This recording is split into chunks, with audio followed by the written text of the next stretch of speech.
Hey guys, Ryan Sprague here from Somewhere in the Skies. The podcast has always been and always will be completely free for you to listen to. But creating it every week takes a lot of time, research, and resources. And to be honest, it's just never been free for me to create. That's why we built a few simple ways for you to help support the show and keep it going strong. You can join us over on Patreon or through Apple Premium. Both offer the same awesome perks. Ad-free episodes, early access to new content, exclusive bonus shows, and even priority to ask our guests your listener questions. It's a quick and easy way to support what we do for just a few bucks a month. And right now, you can even try Patreon for free for a week to see if it's right for you. To learn more and to join, head over to patreon.com/somewhereskies. That's patreon.com/somewhereskies. Or hit that subscribe button right at the top of your Apple Podcast feed. Thank you so much for listening, for supporting, and as always, keep looking up. Spectrovision Radio.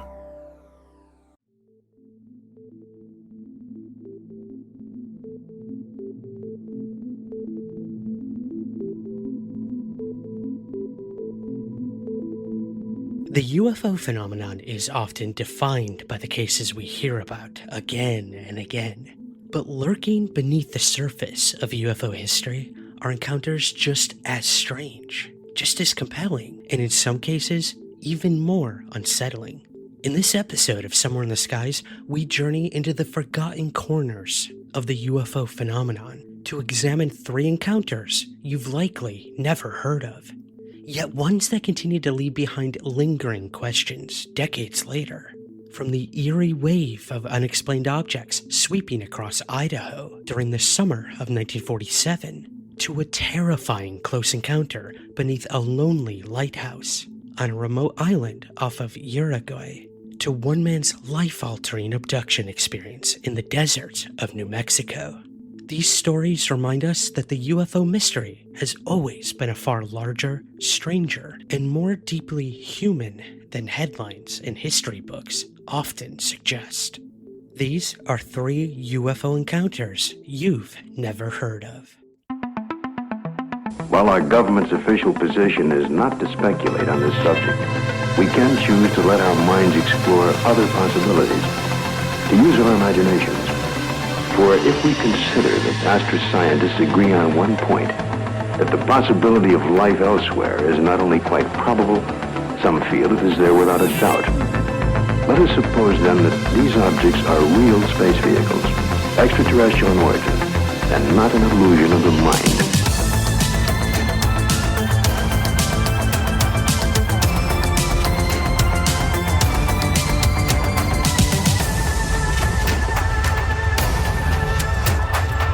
This is Somewhere in the Skies with Ryan Sprague.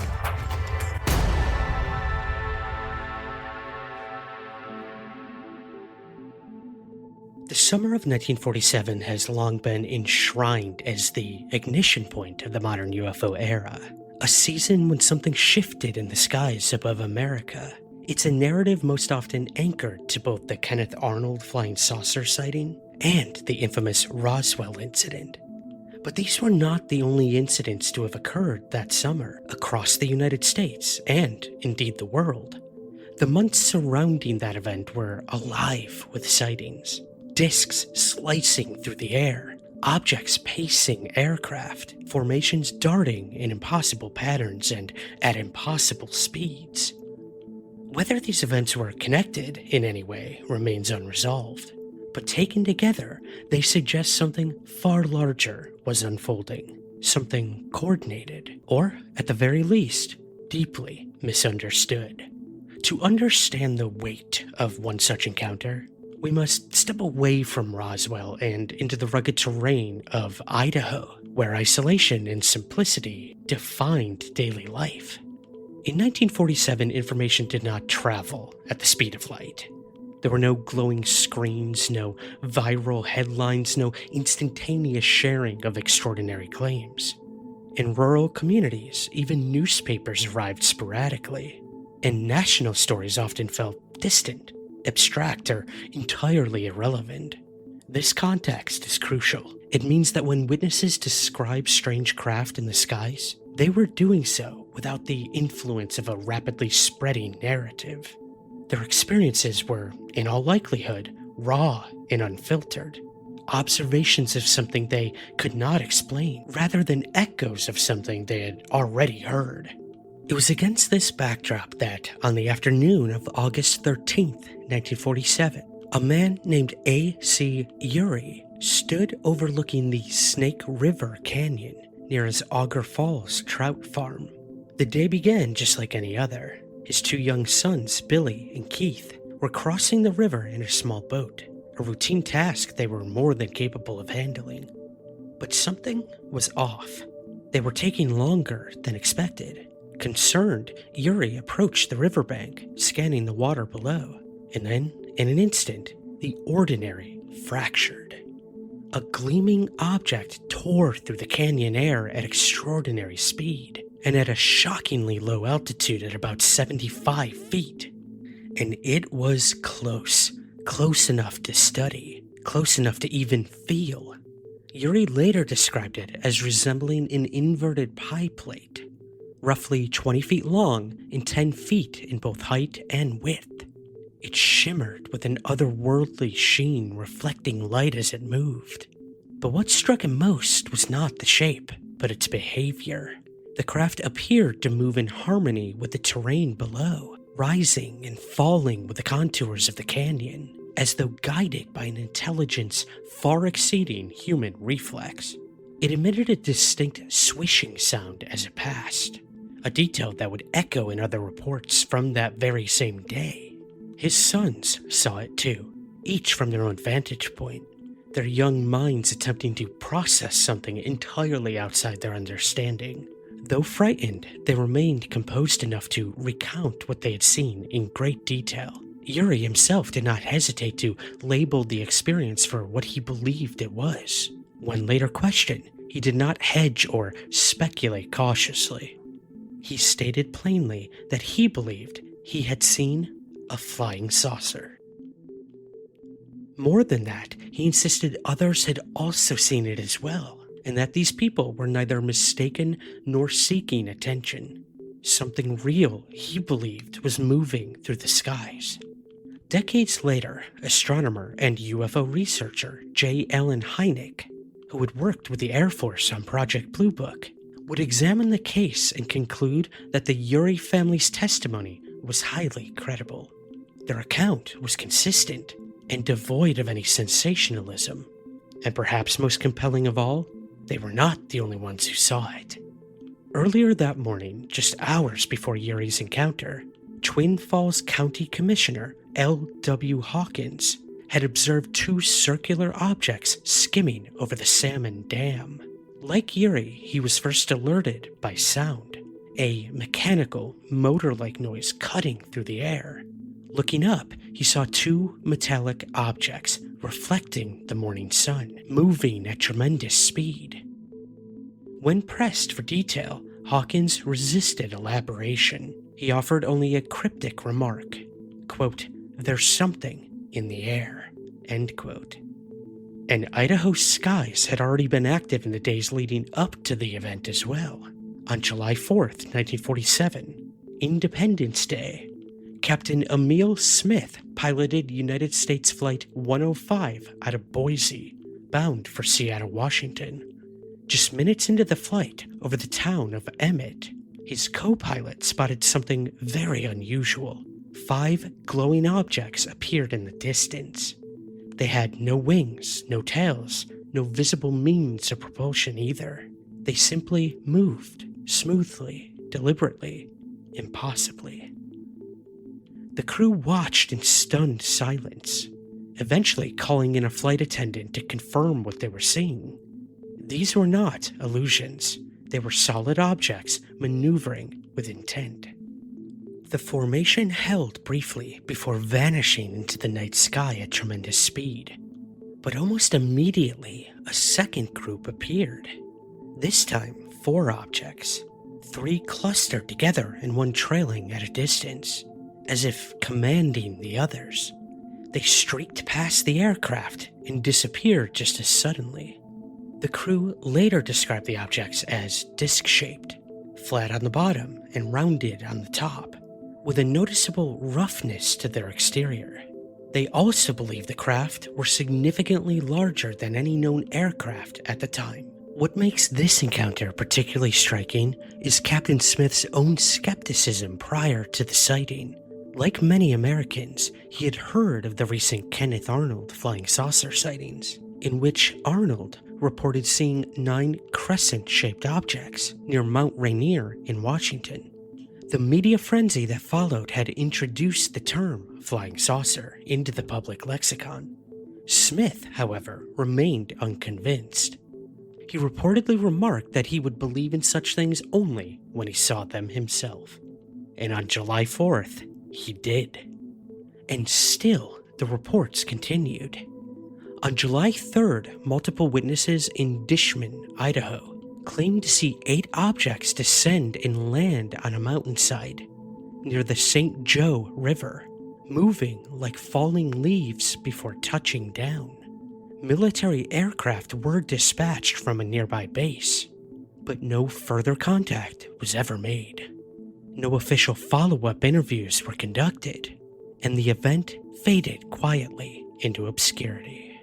Days earlier, on June 30th, 7 witnesses in Moscow, Idaho, observed a flat, shining disc racing across the skies at incredible speed. One woman, certain of what she'd seen, dismissed any conventional explanation outright. She would insist it was not a plane, and that she knew what planes looked like, and this definitely was not a plane. The following day, forest rangers in Twin Falls reported 10 discs flying in a tight V formation, accompanied by a buzzing sound before vanishing into the distance. In total, more than 80 UFO sightings were reported in Idaho newspapers during that single summer. 80 reports. And that number likely represents only a fraction of what was actually seen against what was reported and not reported. What emerges from this mosaic of encounters is not a single event, but a pattern, a wave of sightings that swept across the country in the months following World War II. A nation that had just unlocked the power of the atom bomb now found itself looking skyward, confronted with technologies or phenomena it could neither identify nor control. Were these objects part of some classified military program? Experimental craft testing the limits of human engineering? Or were they something else entirely? Something that defied the boundaries of terrestrial origin? The truth, like so many times with UFOs, remains elusive. But one thing is certain. In the summer of 1947, something was in the skies. And whatever it was, it left an imprint not only on the witnesses who saw it, but on the course of human history itself.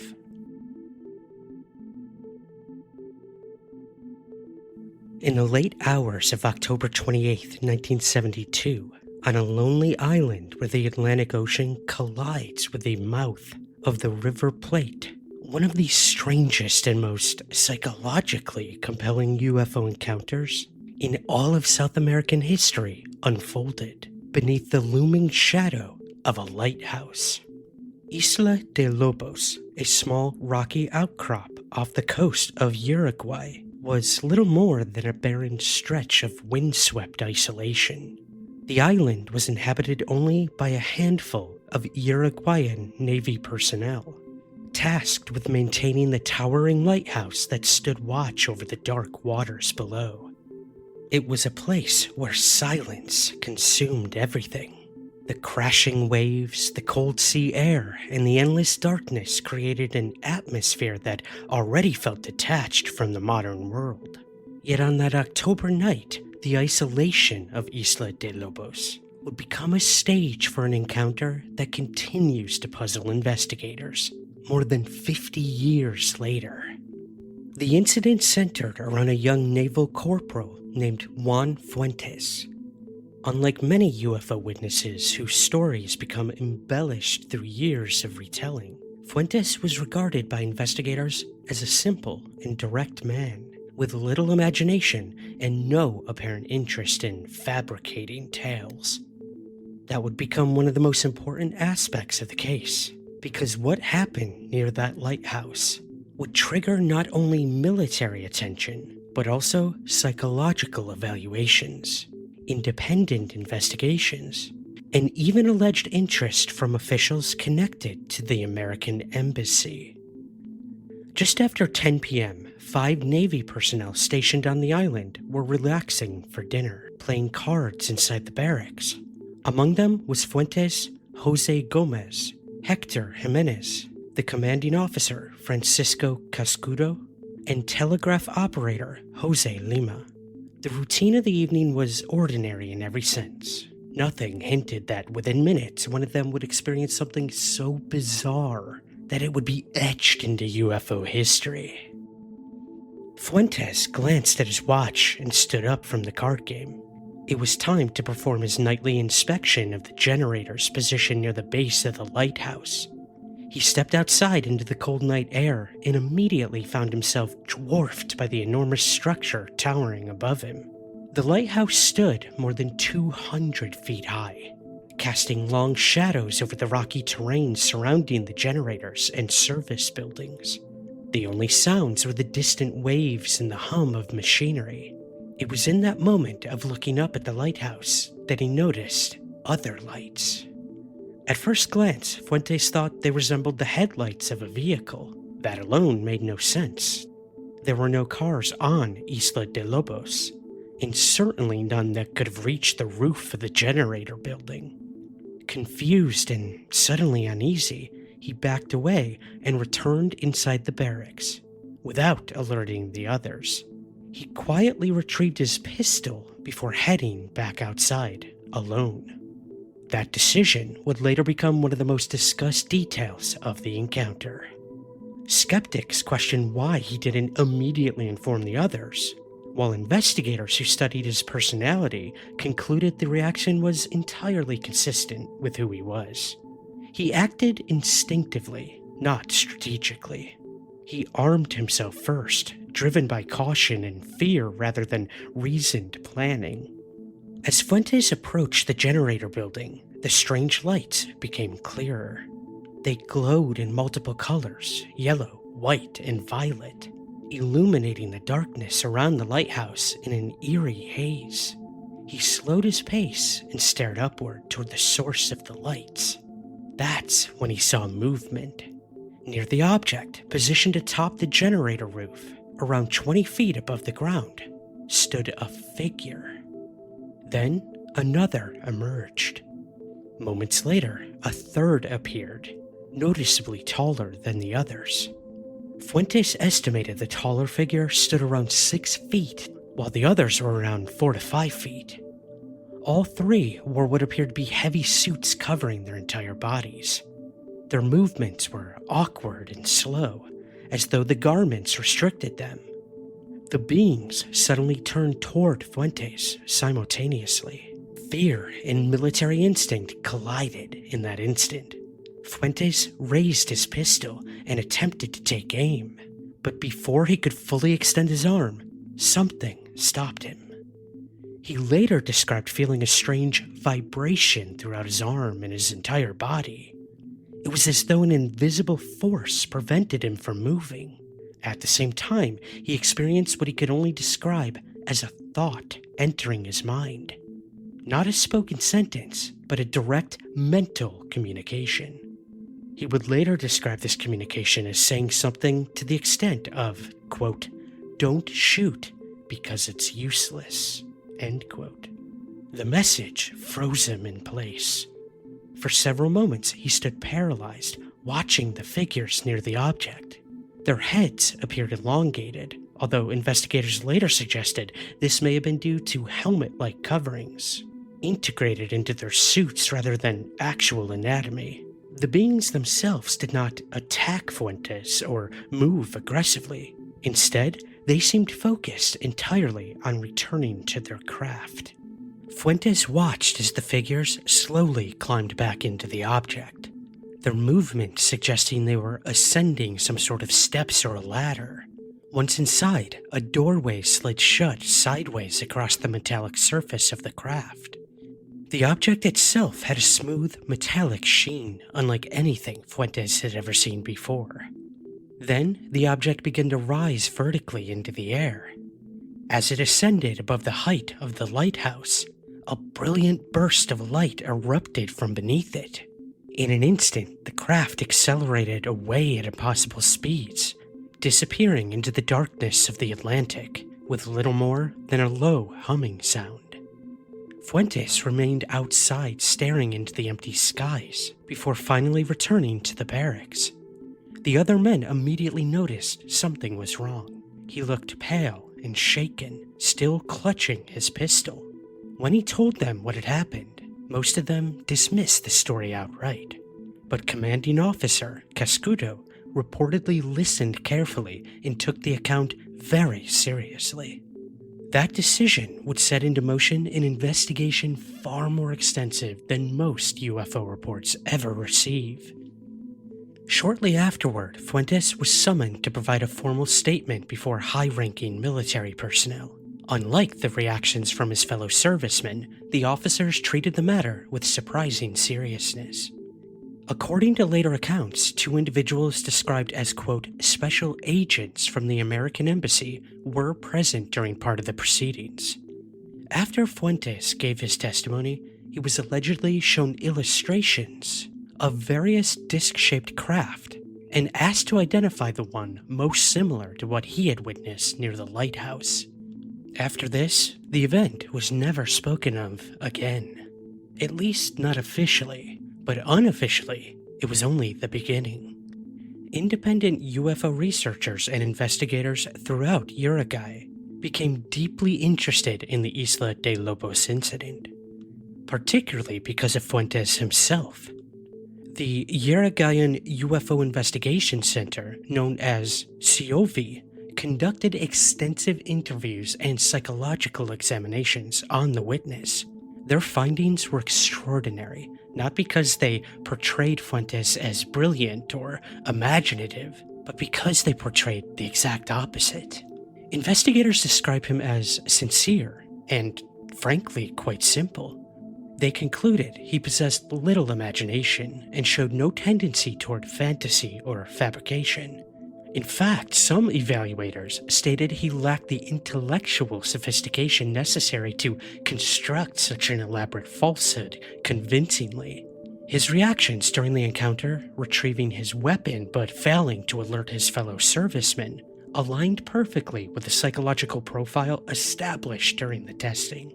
In essence, investigators concluded that Juan Fuentes genuinely believed every word of his own account.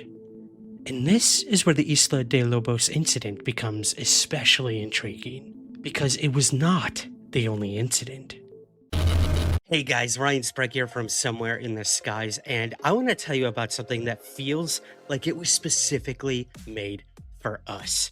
Those of us who have followed every UFO headline, every whistleblower, every UFO sighting and close encounter that literally defined the past year in UFOs, and that is Anomalous Cards.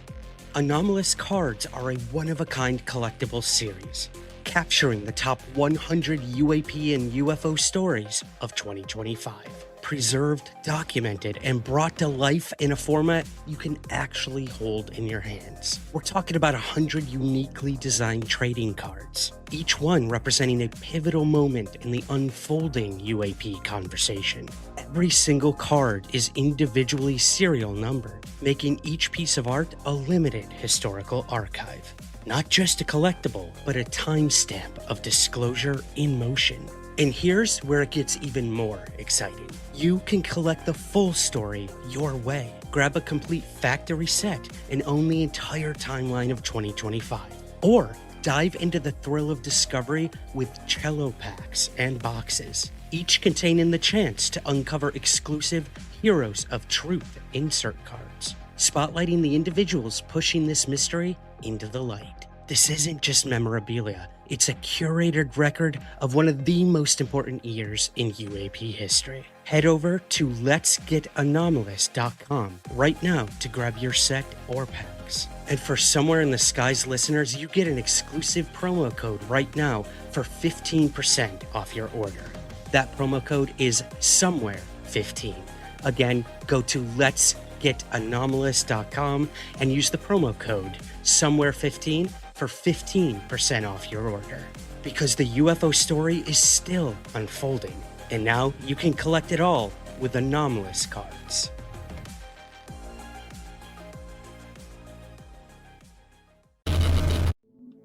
Earlier that same year, another case unfolded in South America that echoed many of the same details witnessed near the lighthouse. On February 3rd, 1972, in Nazca, Peru, two feed store owners named Tito Rojas and Adolfo Penafiel were driving before dawn along the Pan American Highway toward Nazca. Suddenly, their truck radio began to crackle with interference before dying altogether. Moments later, the truck itself lost power and coasted to a stop despite the engine racing uselessly. As the men exited the vehicle to inspect the problem, they noticed a strange silver gleam in the distance. Approaching cautiously, they discovered a large metallic disc resting on three landing legs in the desert. Its mirror-like surface reflected the rising sunlight so intensely they had difficulty looking directly at it. Then, they saw a figure nearby. Like the beings seen by Fuentes near the lighthouse, this occupant appeared human-like and wore an unusual suit as well. The moment the figure noticed the approaching men, it hurried back into the craft.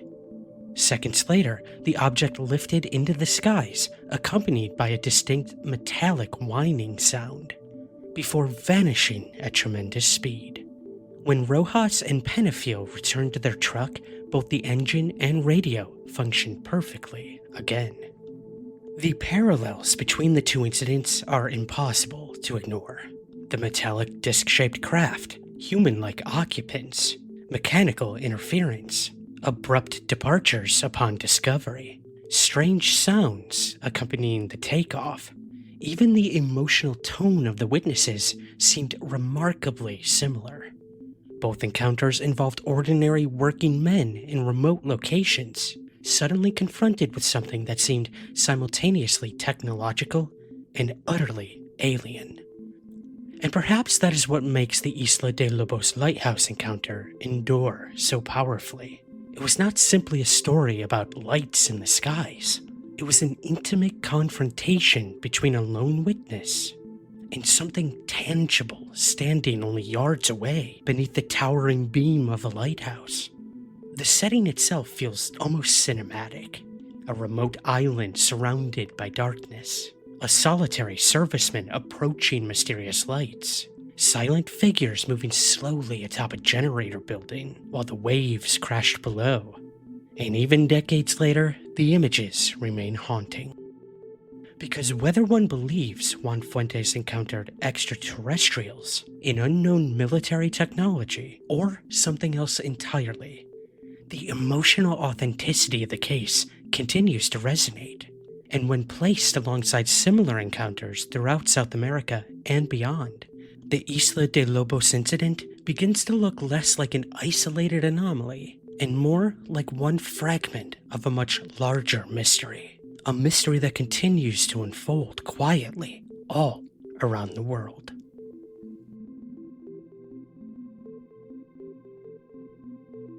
On the night of August 13th, 1975, Charles L. Moody drove into the desert outside Alamogordo, New Mexico, to watch the annual Perseid meteor shower.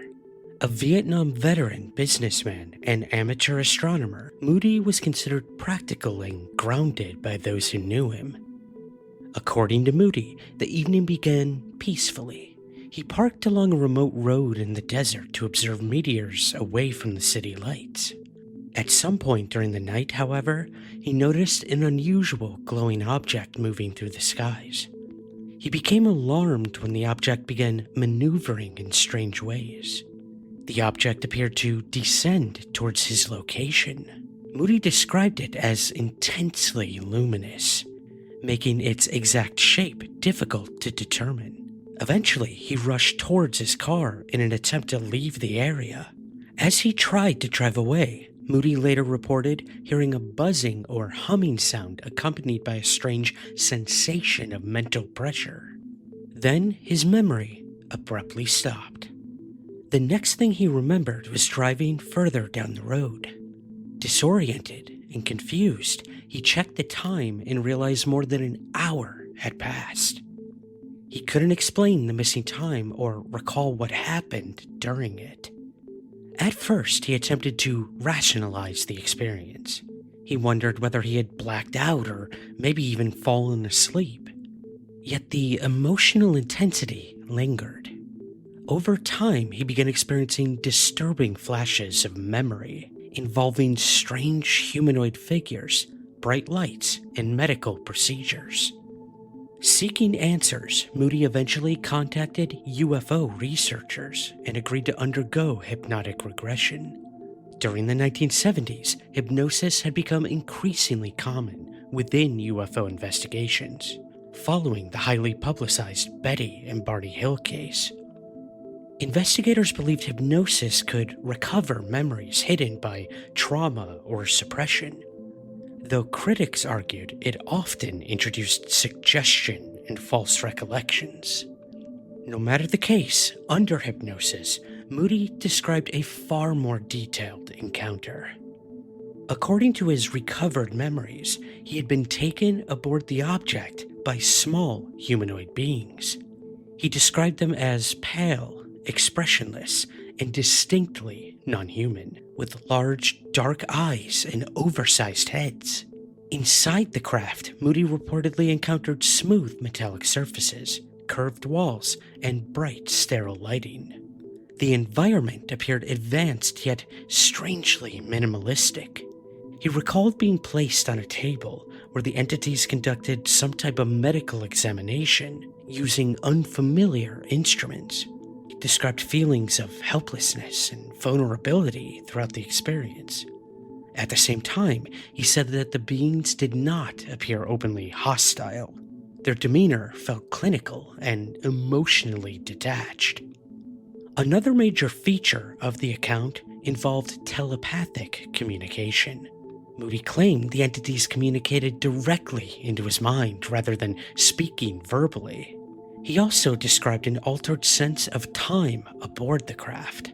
Although only about an hour appeared missing afterward, Moody felt the encounter lasted much, much longer.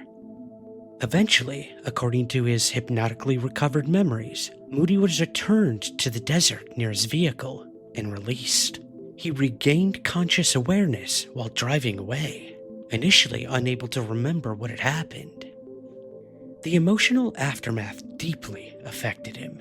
Moody experienced anxiety, recurring thoughts about the encounter, and intrusive memories. Investigators who interviewed him generally described him as sincere and stable. He didn't appear eager for publicity or financial gain, which many researchers considered significant. Organizations such as the Mutual UFO Network and the Center for UFO Studies examined Moody's testimony as part of a growing body of alien abduction reports emerging during the 1970s. Supporters of the case argued that Moody's testimony carried additional credibility because it emerged before alien abduction imagery became firmly established in mainstream culture. Although earlier cases existed, the stereotypical image of the large-eyed gray alien had not yet fully dominated popular imagination. Skeptics, however, proposed alternative explanations. Some suggested Moody experienced a vivid dreamlike state or hallucination or maybe even a psychological episode brought on by isolation and stress. Others focused on the unreliability of hypnotic regression, arguing that investigators may have unintentionally or perhaps even intentionally shaped his memories through suggestion. Despite these concerns, many UFO researchers believed hypnosis simply unlocked genuine experiences hidden within the subconsciousness. Moody's case became one of several influential examples used to support this perspective.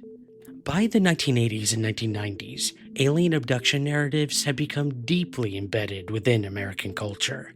Books, documentaries, films, and television programs popularized the imagery associated with these encounters. Researchers such as Bud Hopkins and David Jacobs developed extensive theories involving systematic extraterrestrial contact. One of the reasons this case continues attracting attention is the emotional realism of Moody's reactions. Rather than presenting the experience as exciting or empowering, he described fear, confusion, helplessness. And later on, many other abductees expressed similar emotions. The phenomenon of missing time is also particularly fascinating.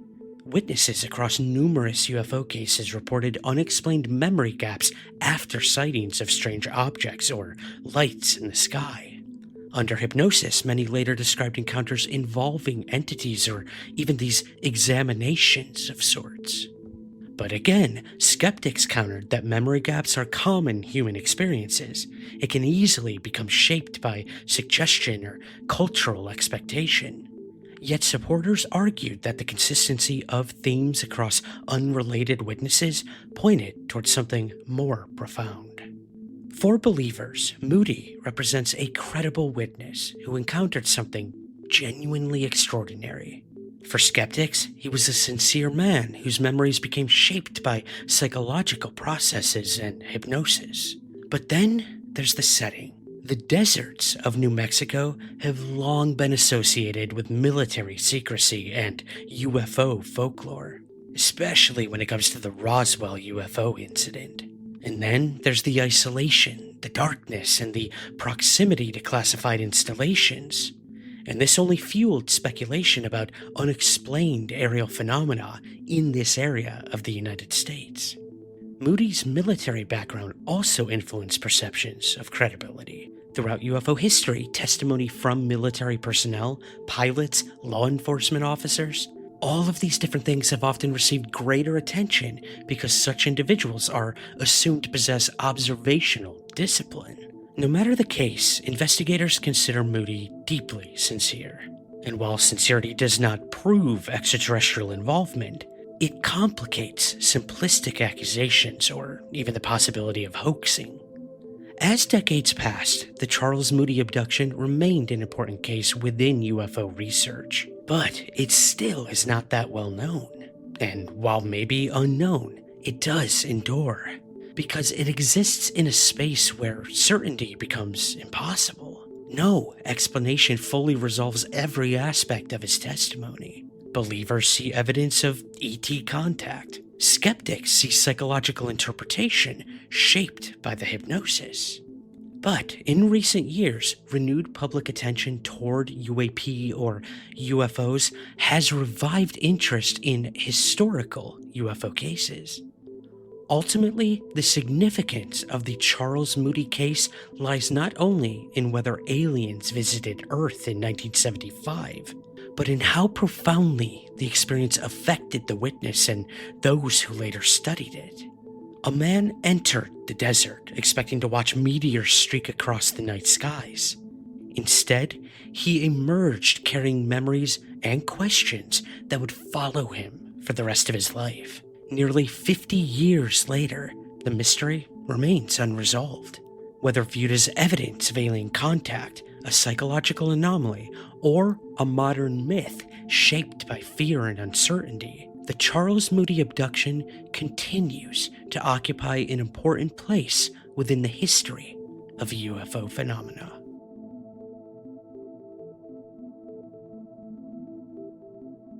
So, what connects these three UFO cases that you've most likely never heard of before? Well, it's not just strange objects in the skies, but the lasting impact that these events had on the witnesses themselves. In 1947 Idaho, ordinary people watched metallic discs tear through canyon skies at impossible speeds. On the isolated island of Isla de Lobos, Naval Corporal Juan Fuentes claimed he encountered strange suited beings beneath a lighthouse before their craft vanished into the Atlantic seas. And in the deserts of New Mexico, Charles Moody lost over an hour of time after witnessing a glowing object descending from the skies, an experience that would haunt him for the rest of his life. So I can't stress enough. Whether these encounters point to extraterrestrial contact, some sort of psychological phenomena, or something entirely unknown, these 3 UFO cases endure because each witness walked away forever changed by what they believed they experienced somewhere in the skies. Thank you so much for listening. And if you haven't already, please head on over to Apple Podcasts or Spotify and rate and review Somewhere in the Skies. It truly helps us gain visibility and find new curious minds and new listeners. If you'd like to reach out to me personally, contact information and all of our socials are in the show notes. In the show notes as well, you'll find all of our support systems, whether it's Patreon, Apple Premium, or YouTube member access. Click on the links and help support us today. We truly do appreciate it. And last but not least, share the show with a friend, a coworker, anyone who you think might find this of interest. I sincerely hope you enjoyed this episode, and I hope you'll join us again next week. But in the meantime, remember, keep your feet on the ground, but never stop searching somewhere in the skies.